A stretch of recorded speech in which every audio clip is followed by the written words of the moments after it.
Maatii Waaqayyoo maqaa Waaqayyootiin nagaa isin gaafadha. Akkam nagaa jirtanii? Ameen galata Waaqayyoo ani nagaa kooti fayyaadha. Har'a waa xiqqoo takka dubbachuun dhufe. Innis maalidha?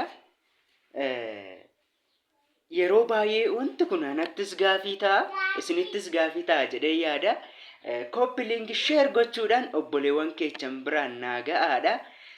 Innis maalidha? Ijoolleen Ortodoksii qofti seera na dhaggeeffadha. Maalidha gaafiin kiyyasi?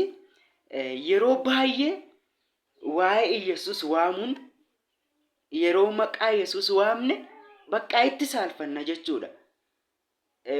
Kana jechuun koo immoo Ortodoksiin Yesuus hin beektu jechuu miti. Nuti kallattiidhaan akka warra pheenxota Yesuus jechaan oolu. Maaliif macaafnis Yesuus jetteef mootummaa kun galtu jedha waan ta'eef. Gaafa Yesuus jennee kakan hundee pheenxee taatee waliin jenna dhugaa akka waan Yesuus kan pheenxee qofa ta'etti. Yesuus immoo keenya kan Ortodoksiiti. Yesuus immoo kan pheenxeeti. Kana garaagarummaa qabna jechuudha nuti. Kanaaf Yesuus ilma dubaroo Maariyaam, Yesuus Kiristoos jedhee kan lallabu tawaahidoo qofa. Garuu pheenxonni Yesuus jettee waamti.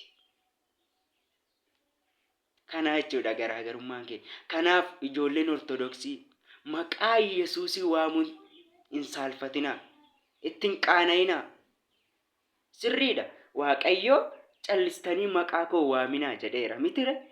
Kanaafi abboommi isaa kurnan keessaa kun isa tokko jechuudha. Kan tuutti maqaa koo waaminaa waan jedhuuf callisnee maqaa isaa waamnu nuti akka warra pheenxotaa jechuudha. Seera wangeelaa eeguu qabda jechuudha. Kanaaf Yesuus jetteef mootummaa Waaqayyoo wanti nama galchu hin jiru obboleewwan keenya. Gaafa amma fakkeenyaaf warri Pirootestaantii yoo fallaannis harkaa bu'e yoo ataa jiraatanis yoo aniif manni koo Waaqayyoo waaqessina.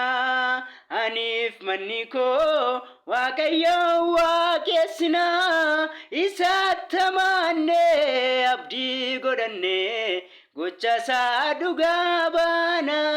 Isaatti amaannee abdii godhannee gocha isaa dhugaa baana.